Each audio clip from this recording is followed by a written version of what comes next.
सपने वो नहीं जो हम नींद में देखते हैं, सपने वो हैं जो हमें सोने नहीं देते।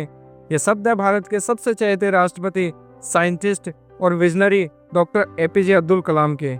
एपीजे अब्दुल कलाम, जो मिसाइल मैन और जनता के राष्ट्रपति के नाम से भी जाने जाते हैं, भारतीय गणतंत्र के 11वें निर्वाचित राष्ट्रपति थे। वे भारत के पूर्व राष्ट्रपति, जाने माने वैज्ञानिक और एक इंजीनियर के रूप में विश्वविख्यात थे। उन्होंने सिखाया, जीवन में चाहे जैसी भी परिस्थिति क्यों न हो, पर जब आप अपने सपने को पूरा करने की ठान लेते हैं तो उन्हें पूरा करके ही रहना चाहिए। अब्दुल कलाम के विचार आज भी युवा पीढ़ी को आगे बढ़ने के लिए प्रेरित करते हैं। इन्होंने मुख्य रूप से एक वैज्ञानिक और विज्ञान के व्यवस्थापक के रूप में 4 दशकों तक डीआरडीओ और इसरो को संभाला और भारत के नागरिक अंतरिक्ष कार्यक्रम और सैन्य मिसाइल के विकास के प्रयासों में भी शामिल रहे।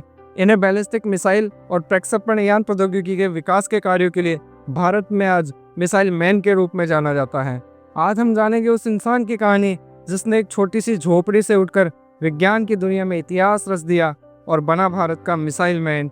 यह सिर्फ एक कहानी नहीं है, यह है जुनून, संघर्ष और सच्चे देशभक्ति की। 15 अक्टूबर 1931 को धनुषकोडी गांव रामेश्वरम, तमिलनाडु में एक मध्यम वर्ग मुस्लिम और अंसार परिवार में इनका जन्म हुआ। इनके पिता जैनुलाब्दीन न तो ज़्यादा पढ़े लिखे थे, न ही पैसे वाले थे। इनके पिता मछुआरों को नाव किराए पर दिया करते थे। अब्दुल कलाम संयुक्त परिवार में रहते थे। परिवार की सदस्य संख्या का अनुमान इस बात से लगाया जा सकता है कि यह स्वयं 5 भाई थे और 5 बहन, और घर में 3 परिवार रहा करते थे। अब्दुल कलाम के जीवन पर इनके पिता का बहुत प्रभाव रहा।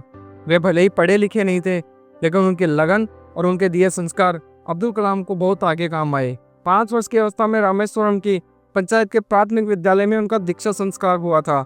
उनके शिक्षक इयादुराई सोलोमन ने उनसे कहा था कि जीवन में सफलता तथा अनुकूल परिणाम प्राप्त करने के लिए तीव्र इच्छा, आस्था, अपेक्षा, इन 3 शक्तियों को भली भांति समझ लेना और उन पर प्रभुत्व स्थापित करना चाहिए। 5वीं कक्षा में पढ़ते समय उनके अध्यापक उन्हें पक्षी के उड़ने के तरीके की जानकारी दे रहे थे, लेकिन जब छात्रों को समझ नहीं आया तो अध्यापक उनको समुद्र तक ले गए, जहाँ उन्हें उड़ते हुए पक्षियों को दिखाकर अच्छे से समझाया। इन्हीं पक्षियों को देखकर कलाम ने तय कर लिया कि उनको भविष्य में विमान विज्ञान में ही जाना है।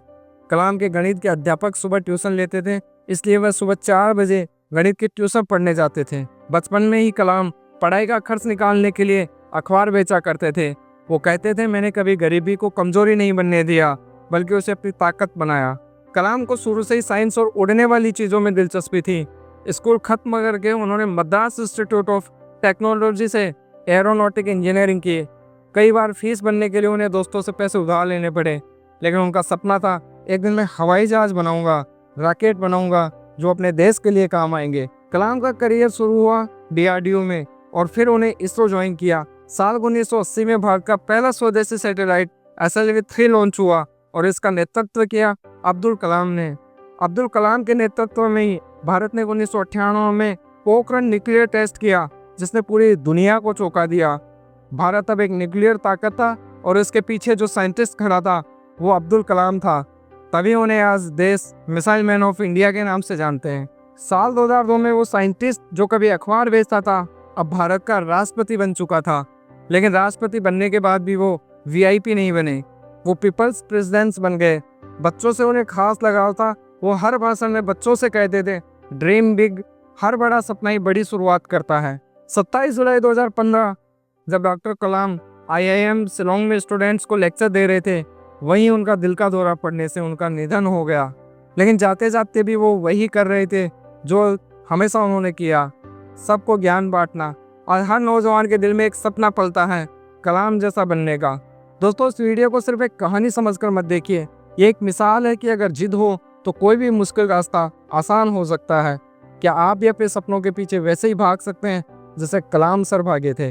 अगर डॉक्टर कलाम की कहानी ने आपको दिल को छू लिया हो तो इस वीडियो को शेयर करें, नीचे कमेंट में लिखिए, मैं भी सपने देखूंगा और उन्हें पूरा करूंगा। चैनल को सब्सक्राइब करना ना भूलें ऐसे ही प्रेरणादायक कहानियों के लिए। जय हिंद, जय भारत, नमस्कार।